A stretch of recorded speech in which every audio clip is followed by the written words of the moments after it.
मकर राशि ज्येष्ठ महिना तपाईँ मकर राशि हुनुहुने जनहरूका लागि के छ, कस्तो छ, कसरी अगाडि बढ्दा खास राम्रो हुन सक्छ, यी र यस्तै यावत विषयमा चर्चा गर्छौं। सर्वप्रथम त पराक्रम र ऊर्जा बढेर जानेछ। एउटा मेहनतिलो, सङ्घर्ष ज्यादा गर्ने, सङ्घर्षशील स्वभाव यस महिनामा बढी देखिन्छ। कारण किनभने साधारण काममा पनि बढी एफोर्ट लगाउनु पर्ने, धेरै मेहनत गर्नुपर्ने जस्ता स्थितिहरू बढी बनेको देखिन्छ। वैदेशिक क्षेत्रमा रहेर क्रियाशील हुनुभएका व्यक्तित्वहरूका लागि यस महिना खास राम्रो देखिन्छ। विशेष त बोलीको प्रभाव र वचनमा ध्यान दिनुपर्छ। कहिलेकाहीँ कठोर बोली वा कहिलेकाहीँ बोल्नै नहुने बोल्ने वा शब्दहरू बोल्नाले पनि खास कहिलेकाहीँ सम्बन्धमा इस्युजहरू देखा पर्न सक्छ। यसमा ध्यान दिनु होला।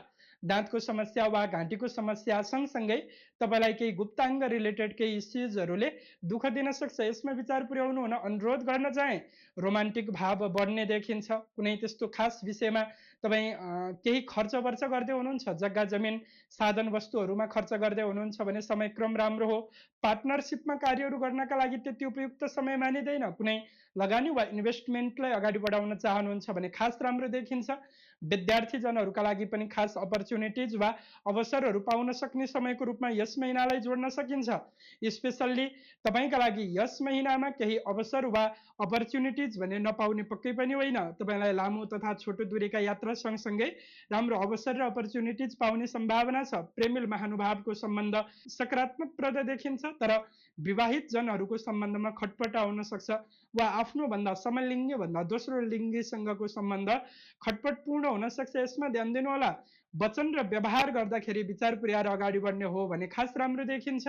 यस महिनामा यहाँले आफूले आफूलाई ज्यादा मेहनत, ज्यादा परिश्रम, ज्यादा सङ्घर्ष गरेकोमा पाउन सक्नुहुन्छ। राजनीतिक र सामाजिक जीवन सकारात्मकप्रद नै देखिन्छ। सरकारी र गभर्मेन्ट जबका लागि पूर्व तयारी गर्नुहुने व्यक्तित्वहरूका लागि राम्रो छ।